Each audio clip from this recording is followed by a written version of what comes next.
How to Starman, Arguing from Compassion by Angel Eduardo.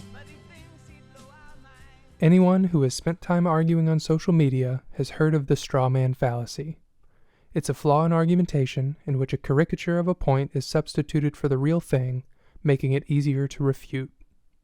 If someone posits, for example, that universal basic income, UBI, could ameliorate the loss of jobs due to automation, a straw man would be, "So you want people to sit at home all day and collect free money?" Recently, the term has become a cudgel in the culture wars, with both ends of the horseshoe cynically wielding it for their own purposes. This is unfortunate because the value of the straw man is that it highlights a communication error and offers us an opportunity to correct it. To avoid straw manning, we're encouraged instead to steel man, or intentionally respond to the strongest version of the opposition's argument. In this case, something akin to, "You want to decouple work from basic economic security so the changing landscape of labor doesn't lead to destitution." Steel manning ensures our own understanding of the argument and also signals to our interlocutor that we're acting in good faith. Unfortunately, this sage advice is rarely heeded. We're far more likely to not only straw man, but also to vilify and mischaracterize our opponents themselves, fomenting enmity and rendering dialogue impossible.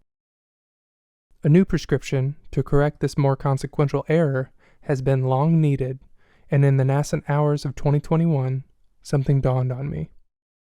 There's a starman waiting in the sky. He'd like to come and meet us, but he thinks he'd blow our minds.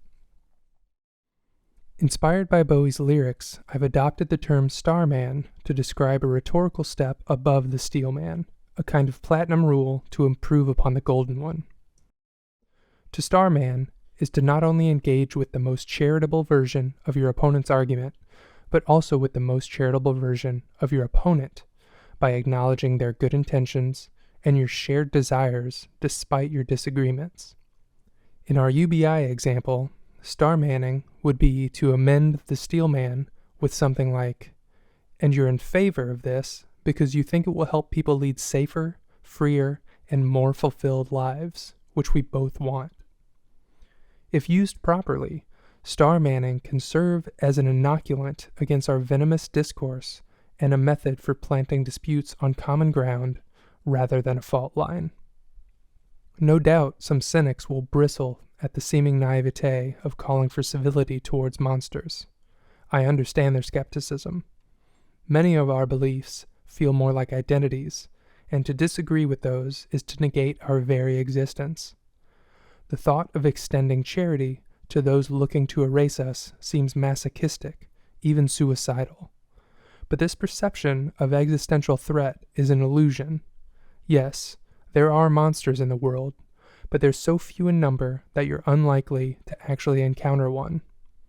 More often, you will run into ordinary people under the influence of bad ideas, ideas that lead them to think and act in misguided, even monstrous ways. And of course, they'll be thinking the same thing about you. Our error is in assuming these people are lost to us. The fact is that the vast majority of us want the same things. Our disagreement is always in the details.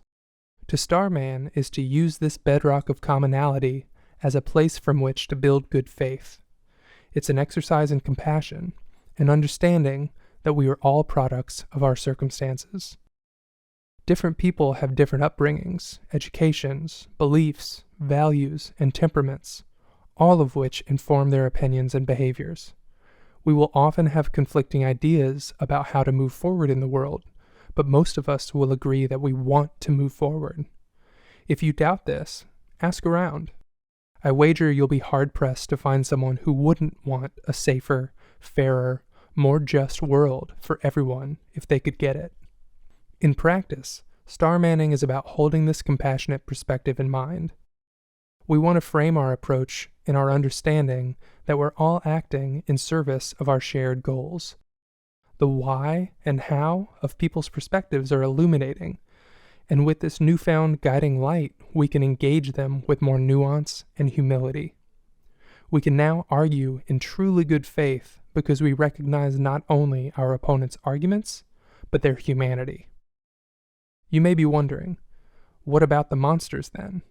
What about Nazis and white supremacists? Many of us are loath to admit it, but even those people aren't very different from you or me. They have a worldview just like we do, and they believe it just as fervently. If you ask them, they'd be able to explain precisely why they think their conception of things will lead to a better world. They're totally wrong, of course, but why they're wrong and how they arrived at their point of view is just as important to understand. It's also the way into changing their minds. Just ask Daryl Davis, a black musician who collects the robes of KKK members he's de-radicalized through conversation. Davis is proof that even the most hideous among us carry a sliver of humanity within them, and within that is the same foundational goal that we all share. Yes, Nazis and white supremacists represent a particularly deranged set of ideas, but with compassion, it is possible to tease the humanity out of even them. If Daryl Davis can convert Klansmen, surely you can find common ground with someone on the other end of the political spectrum. The key to star manning is the recognition that, while there's no shortage of terrible ideas, most of us are not as opposed to one another as we think. Our discourse is rife with belligerence and bile, and our platforms are designed to stoke polarization. Ideological capture is difficult to overcome, but it is possible if we consciously dial the temperature down. We should argue. We should fight for what we believe in. We should stand up for ourselves and others, but we should also be careful not to make monsters of mere men and women of different minds. If you're still unconvinced, if you're reflexively rejecting this notion outright, you have to ask yourself, why? Why wouldn't you want to acknowledge your interlocutor's humanity, your mutual quest for safety, security, and satisfaction? How would compassion for your opponent affect your pursuits? I worry about the answers to those questions, and so should you.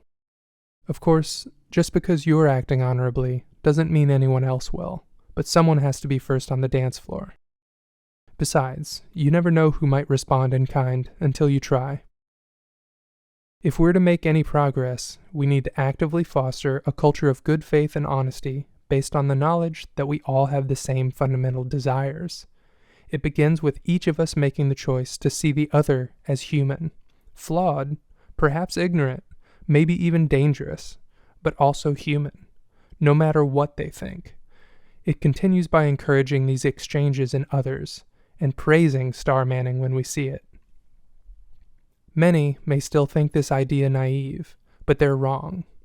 Idealism isn't naivete, it's ambition. It's a refusal to concede the future to the present. It's knowing how you want the world to be, orienting your behavior in that direction, and trying to inspire others to do the same. It's also an acknowledgement that our fates are intertwined. Whether we ultimately agree or not, whether we try to communicate or not, whether we choose to be compassionate or not, we have to accept that we're all on the same boat. We will sink or sail together, and we ignore this fact at our own peril. Let's not.